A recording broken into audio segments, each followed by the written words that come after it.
हम चर्चा करेंगे कि पढ़ाई कैसे की जाए, उससे भी सबसे ज्यादा इंपॉर्टेंट है परीक्षा कैसे दी जाए।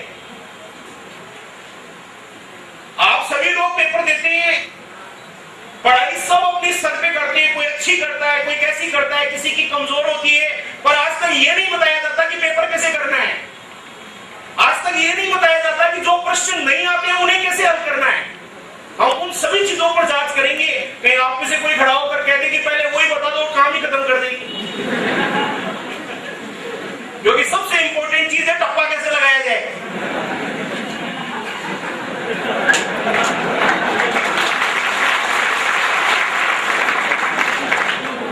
यानी आज हम एक नई शोध करेंगे, टप्पालॉजी।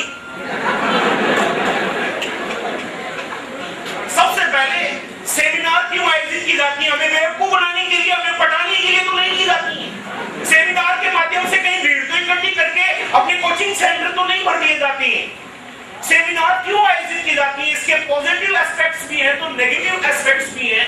पॉजिटिव एस्पेक्ट्स, आज आप इतने सारे लोग यहाँ पर बैठे हुए, विभिन्न वक्ता जिन जो सफल भी रहे, कुछ मेरे जैसे असफल भी रहे, आपके सामने आकर अपने जो भी मन की बातें आपसे करते हैं, उससे आपको सीखने को मिलता है कि हमें क्या करना है। सेकंड, हमें यह पता लगे मार्केट में क्या चल रहा है। नेगेटिव एस्पेक्ट्स, कोचिंग करने के लिए सेमिनार आयोजित की जाती है, बेवकूफ बनाने के लिए सेमिनार, यानी पॉजिटिव एस्पेक्ट्स भी हैं तो नेगेटिव भी है। हमारे सामने बिल्कुल खुला ओपन है, डिसीजन हमें लेना है कि करना क्या है। आप जानते हैं कौन सी कोचिंग में प्रवेश लेना चाहिए। आप देखिए, आज हम इतनी खुलकर बात करेंगे, जो आपके साथ घटित होती है वही बात करेंगे। कौन सी कोचिंग सेंटर में हम प्रवेश लें? कोचिंग सेंटर में प्रवेश जरूर लेना चाहिए, क्योंकि वो पका पकाया मैटर। अगर मैंने 10 साल राजस्थान जीके पर काम किया है, मैं आपको कुछ रुपए में वो पका पकाया मैटर दे दूंगा, आपको वो प्रश्न बता दूंगा जो आज से पहले पूछे गए हैं और आगे क्या पूछे जाने वाले हैं। एक सवाल है जो आरएस में शायद पूछा गया था, भूंगल पुराण। मुझे ऐसी पेन मंगवा ली, आज बीच में पेन भी मिलते रहेंगे क्योंकि फ्री चीज इंडिया उसको बहुत पसंद है। सेमिनार फ्री, कितनी भीड़, अभी फीस लगा देते तो आधी साफ हो जाती, क्योंकि फ्री। हम क्या चीज, हमें अभी पन्ने फ्री में मिल जाए तो वो पन्ने हमारे लिए बहुत अच्छे होंगे। कोचिंग सेंटर्स में आप क्या चाहते हैं? नोट्स देता है, नहीं देता है, चाहे वो कचरा देता है या कुछ भी देता है, नोट्स देना चाहिए। क्लासेस चलती हैं, अगर कोई टीचर नहीं आया और आपको नोट्स दे दिया, कल नोट्स तो दे दिया था ना तेरे को। यानी आपको ये नहीं पता कि गुणवत्ता क्या है। हम केवल चंद कागजों पर मरते हैं, हम उन पन्नों का जो वैल्यू है वो नहीं जानते। इसलिए हर चीज पर बात करेंगे और आप ध्यान से, कोई भी प्रश्न आपके मन में हो कभी भी खड़े होकर पूछ सकते हैं। भूंगल पुराण का संबंध किससे? आप में से कोई भी खड़ा होकर बता सकता है। आप में से किसी को सवाल का उत्तर आता तो आप ये प्रश्न नहीं करते कि इसका ऑप्शंस दीजिए। मैं चैलेंज करता हूं, आपकी 100 किताब पढ़ लीजिए, इसका उत्तर कहीं पर भी विदित नहीं। कोई सी भी किताब में लिखा हुआ नहीं है कि भूंगल पुराण का संबंध है। इसका मतलब आप जानते हैं कि प्रतियोगी परीक्षाओं का क्षेत्र कितना व्यापक हो गया है, किस स्टैंडर्ड के क्वेश्चन आने लगे हैं, हमें उनसे बचना है। क्योंकि ऐसे सवाल करने के लिए नहीं होते हैं, छोड़ने के लिए होते हैं। जीके का मतलब है जुआ। अगर जीके में आपने 100 क्वेश्चन कर लिए, इसका मतलब आप फेल होने वाले हैं। कभी भी जीके को 100% करना ही नहीं है। कुछ सवाल परीक्षण के लिए होते हैं, तेरे लिए। भूंगल पुराण तेरे लिए, हवा में किसने बनाया? हमारे लिए। आप समझ गए होंगे। आप देखिए कितना स्टैंडर्ड चेंज हो गया है।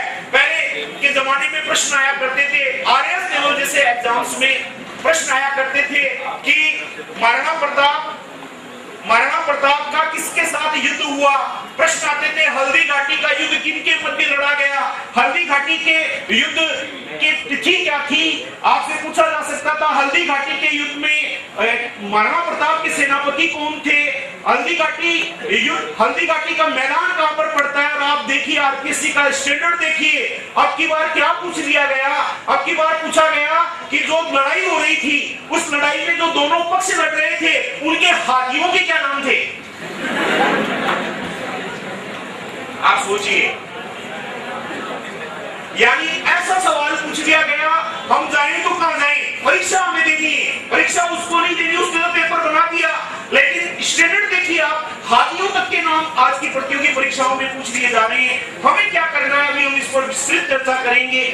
तो भूगोल पुराण कोई भी नहीं लेगा आप में से फ्री। कोचिंग सेंटर का चुनाव कैसे किया जाए? सबसे पहले तो 2 दिन तक उस कोचिंग के राउंड लगाया जाए। सबसे पहले 2 दिन तक उसके आसपास में घूमा जाए, वहां जो स्टूडेंट्स पढ़ते हैं उनसे पूछा जाए। केवल एक से पकड़ दिया गया है, अपने गुप्तचर छोड़ दिए जाते हैं जो वहीं घूमते रहते हैं और ये बताते हैं ये बेस्ट कोचिंग सेंटर है। नहीं पूछा जाए, 2-4 से पूछा जाए, कोचिंग सेंटर चलती है बहुत। इस वक्त पिछले एग्जाम्स में बहुत स्टूडेंट्स वहां पढ़ते हैं, मैंने भी उसमें पढ़ा है, श्री राम कोचिंग सेंटर। आपको जानकर आश्चर्य होगा, वहां के जो डायरेक्टर हैं उनकी क्वालिफिकेशन है 12th फेल, और वो राजस्थान जीके पढ़ाने लगे। राजस्थान जीके, उसमें भी ज्योग्राफी पढ़ाते हो। अब कोई लड़का प्रश्न पूछता है तो वो प्रश्न एक ही बात देता है, कोचिंग में एडमिशन देने से पहले नीचे कार्ड में लाइन लिख दी जाती है कि क्लास में कोई भी सवाल नहीं पूछेगा, यानी सवाल पूछेगा तो केवल क्लास के बाद ऑफिस में आकर लिख कर देगा, हमारा टीचर 1-2 दिन में उत्तर दे ही देगा। ऐसी क्लास क्या काम की जिसमें आप प्रश्न नहीं कर सकते हो?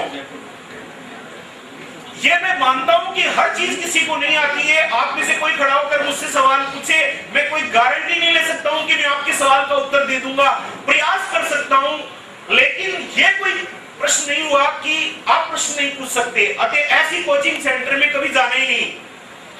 आप कोई भी कोचिंग सेंटर में जाएं तो ट्रायल के रूप में 2 दिन, ऐसी कोचिंग सेंटर में भी नहीं जाए तो 7 दिन ट्रायल देती है। आप जानते हैं 7 दिन ट्रायल वही देगा जिसके पास कोई नहीं आता है। जो कोचिंग 2 दिन कम से कम हमें आकलन करने का मौका देती हो, हमें वो कोचिंग सेंटर्स ज्वाइन करना है। ऐसी कोचिंग सेंटर हमें ज्वाइन करना है जिसमें छुट्टियां कम होती हो। आप जानते हैं कि हम कोचिंग सेंटर किसके ज्वाइन करते हैं? रेगुलरिटी के लिए। आप जानते हैं कि अगर सचिन तेंदुलकर डेली प्रैक्टिस करना छोड़ देंगे तो वो जल्दी बोर्ड होने लग जाएंगे। हमारा भी बोर्ड वही है। अगर हम छुट्टियां ज्यादा करेंगे, हमारी रेगुलरिटी नहीं होगी, अगर हम डेली नहीं पढ़ेंगे, आप कभी भी प्रतियोगी परीक्षा में ऐसा न करें। मैं अभी आपको बताऊंगा कि आपको परीक्षा के लास्ट नाइट को क्या करना है, यानी जो अंतिम दिन है वो सबसे खतरनाक दिन है। वो एक दिन हमारा इंपॉर्टेंट डिसाइड करेगा कि हमें सफलता कैसी क्या स्थिति रहेगी, यानी उस रात्रि को क्या करना है, अभी हम चर्चा करेंगे। आप बोर तो नहीं हो रहे? नहीं। देखिए, अभी हम प्रश्न भी पूछेंगे, पढ़ने का तरीका भी बताएंगे कि कैसे पढ़ना चाहिए, क्या पढ़ना चाहिए।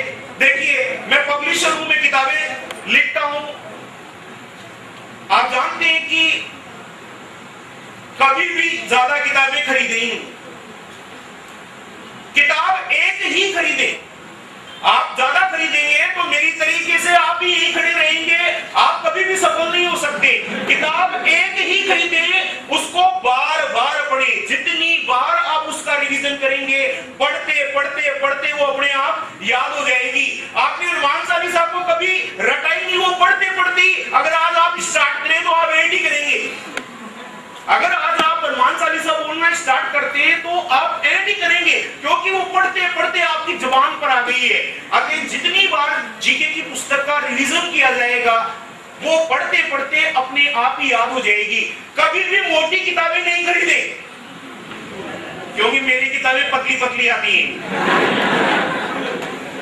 मेरी किताबें पतली पतली आती है, इसलिए पब्लिसिटी कर रहा हूं कि आप मोटी किताबें नहीं खरीदें। मोटी किताबें माइनस पॉइंट ये है, आप उसके 10 पन्ने तो बहुत गंभीरता से पढ़ेंगे, फिर शायद जीवन भर वो किताब केवल देखने के लिए रह जाएगी। वो कब काम आएगी, देखिए कितनी इंपॉर्टेंट चीज है, वो कब काम आएगी जब आप पेपर देकर आएंगे तो ये ढूंढेंगे इसमें से कौन कौन से सवाल आएंगे। आप केवल उस वक्त ढूंढेंगे इसमें से ये भी आ गया, इसमें से जीवन भर याद रहेगा। आपको 2 सवाल जीवन मुझ पर याद रहती है। एक तो जो टीपा था वो आपके जो पड़ोसी से टीपा था वो 100% आपकी जिंदगी भर याद रहेगा। उसका कारण है रुचि। उस वक्त आपका माइंड, आपके एंटीना कहीं वाइब्रेशन उनका एकदम सही था। आपके जो एंटीना थे वो बिल्कुल खड़े हुए थे, सही वाइब्रेट कर रहे थे। इससे निष्कर्ष निकलकर सामने आता है, एक ही चीज की जरूरत है, रुचि।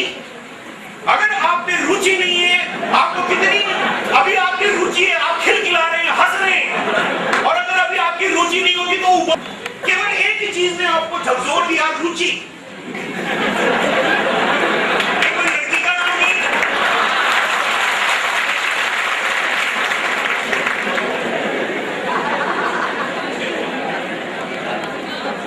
आप जानते हैं कि वो प्रश्न हमेशा याद रहेगा जो टीपा था, और वो प्रश्न हमेशा याद रहेगा जो पेपर आकर मिलाया था, क्योंकि उस वक्त हमारा पूरा का पूरा दिमाग वहां पर केंद्रित था।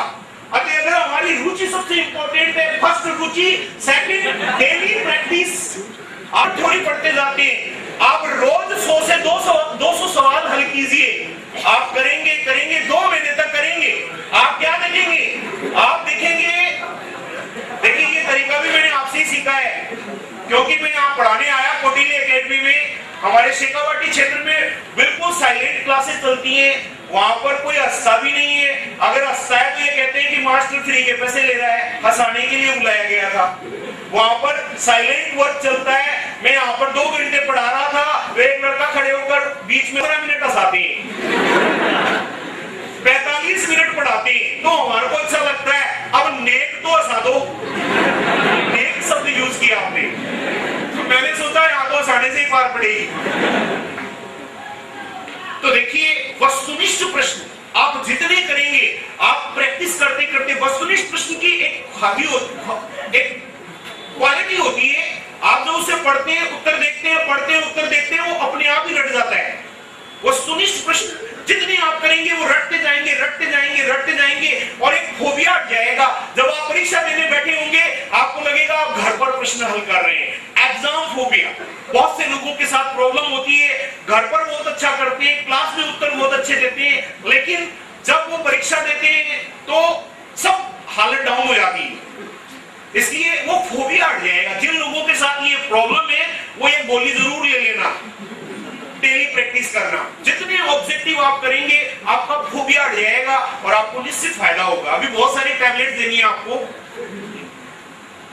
देखिए, लड़कों से पता करना है वहां के टीचर्स क्लास में उत्तर देते हैं कि नहीं देते हैं, वहां पर क्वालिटी टीचर पढ़ाते हैं कि नहीं पढ़ाते हैं। भरतपुर की ये सबसे अच्छी खासियत लगी। हमारे जयपुर में, सीकर में ऐसे बहुत से कोचिंग सेंटर्स हैं जहां पर एसी में बैठाकर पढ़ाया जाता है, लेकिन भरतपुर में पट्टियों पर बैठाकर पढ़ाया जाता है। यहाँ लाइट भी बहुत जाती है, इसलिए पंखे भी नहीं रहते हैं, तो भी यहाँ के विद्यार्थी पूरी गंभीर 4 से 5 घंटे लगातार पढ़ने को तैयार रहते हैं। ये हमारे लिए बहुत अच्छा है और भरतपुर के लिए बहुत अच्छा है, क्योंकि पुलिस में अगर आप देखें तो भरतपुर नंबर 1 है।